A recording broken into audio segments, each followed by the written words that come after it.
สวัสดีค่ะวันนี้พลอยจะชวนทำเมนูทีรามิสุนะคะเป็นหนึ่งในเมนูนะคะที่เพื่อนๆขอสูตรกันมาเยอะมากเลยพลอยมาแจกสูตรนะคะแล้วก็สอนทำเมนูนี้ค่ะทำง่ายแล้วก็อร่อยเหมือนเดิมเริ่มต้นทำ Lady Finger กันก่อนนะคะแป้งอเนกประสงค์ค่ะ100กรัมผงฟูค่ะครึ่งช้อนชาร่อนรวมกันนะคะแล้วก็พักส่วนนี้เอาไว้ก่อนใช้ไข่แดง3ฟองค่ะน้ำตาลทราย10กรัมกลิ่นวานิลาค่ะ1ช้อนชาตีส่วนผสมให้เข้ากันนะคะจนน้ำตาลละลายค่ะแล้วก็เป็นสีอ่อนลงเราจะได้เนื้อประมาณนี้นะคะพักส่วนนี้เอาไว้ก่อนค่ะไข่ขาว3ฟองค่ะตีสปีดสูงเลยนะคะจนขึ้นฟูให้เพื่อนๆนะคะเลือกใช้ไข่ไก่นะคะที่สดค่ะตีขึ้นฟูแน่นอนถ้ากลัวไม่ขึ้นฟูนะคะใส่ครีมออฟทาท่าเพิ่มได้ค่ะ1/8ช้อนชาใส่น้ำตาลทรายนะคะ40กรัมค่ะแบ่งใส่นะคะ2-3รอบ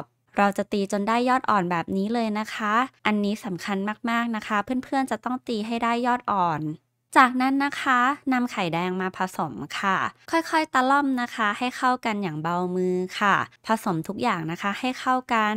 ด้วยความเร็วนะคะแต่เบามือเพื่อไม่ให้ไข่ขาวของเราฝ่อตัวค่ะพอได้แบบนี้แล้วนะคะค่อยๆนะคะร่อนแป้งที่เราพักไว้แบ่งใส่2-3ครั้งค่ะ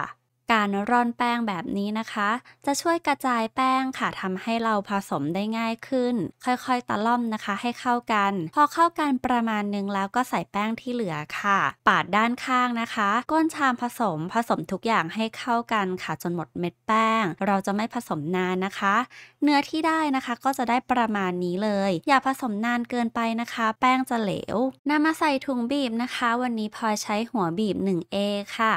บีบตามยาวแบบนี้เลยค่ะตามชื่อของขนมตัวนี้เลยนะ Lady Finger นิ้วมือของผู้หญิงเผื่อที่ไว้หน่อยนะคะตัวขนมจะขยายตัวขึ้นอีกบีบเสร็จแล้วนะคะโรยด้วยน้ำตาลไอซิ่งให้ทั่วๆแบบนี้เลยค่ะนำเข้าอบค่ะไฟ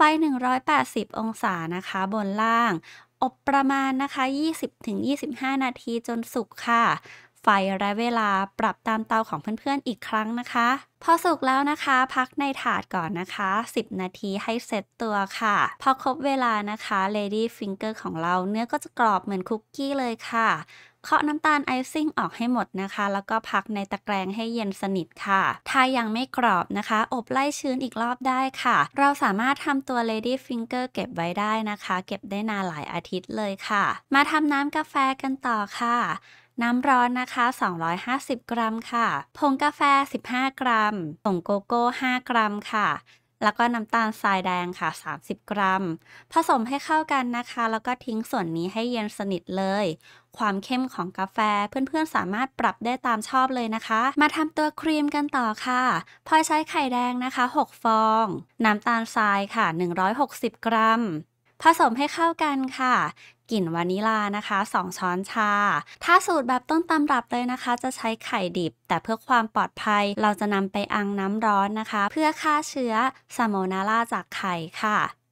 น้ำต้องเดือดนะคะแล้วก็ระวังไม่ให้ก้นชามนะคะสัมผัสน้ำโดยตรงคนเรื่อยๆเลยค่ะห้ามหยุดนะคะไม่งั้นไข่ของเราจะเป็นลิ่มเราจะคนจนน้ำตาลละลายนะคะแล้วไข่ของเราอุ่นค่ะจากนั้นนะคะยกลงจากเตาค่ะคนผสมนะคะเพื่อคลายความร้อนพลอยใส่คาลัวนะคะ15กรัมค่ะเป็นเหล้ากลิ่นกาแฟค่ะสำหรับทำขนมผสมให้เข้ากันเลยไม่มีไม่ใส่ได้ค่ะหากลิ่นกาแฟมาได้แต่เสน่ห์ของทีรามิสุนะคะอยู่ตรงนี้เลยแล้วพลอยนะคะจะพักส่วนนี้เอาไว้ก่อนค่ะวันนี้พลอยใช้ครีมชีสของเดบิกนะคะแทนมัสคาโปค่ะบอกเลยว่าครีมชีสตัวนี้นะคะอร่อยมากๆเลยไม่ติดเปรี้ยวแล้วก็ไม่มีรสเค็มจัดค่ะสามารถเอามาทำเมนูทีรามิสุได้เลยใช้เดบิกนะคะครีมชีส450กรัมค่ะครีมชีสนิ่มแล้วนะคะหรือจะนำไปเวฟสัก10วินาที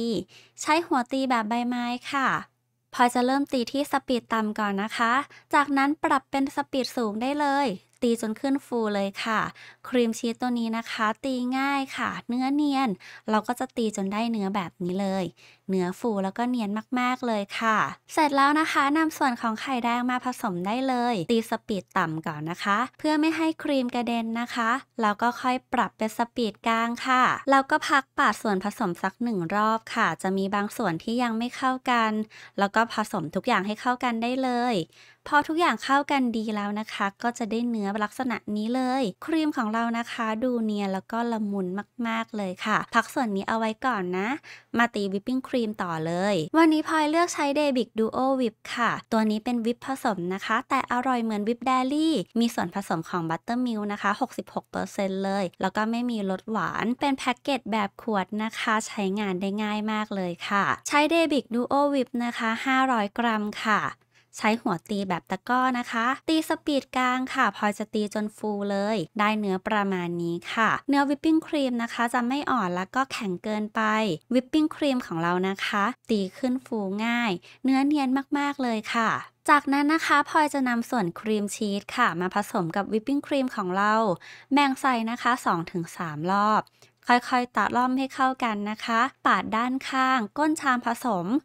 มทุกอย่างให้เข้ากันค่ะเราก็จะได้เนื้อครีมแบบนี้เลยบอกเลยนะคะว่าเนื้อครีมหอมแล้วก็เนียนมากๆเลยค่ะเราไปประกอบตัวทีรามิสุกันค่ะน้ำกาแฟของเราเย็นสนิทแล้วนะคะพลอยใส่คาวรัว5 กรัมค่ะผสมให้เข้ากันเลยเพื่อนๆหาภาชนะที่สามารถชุบ Lady Finger ได้ทั้งชิ้นนะคะวันนี้พลอยใช้พิมพ์ทีรามิสุค่ะขนาด40x8x6.5 นะคะชั้นแรกนะคะจะนำ Lady Finger นะคะมาชุบน้ำกาแฟ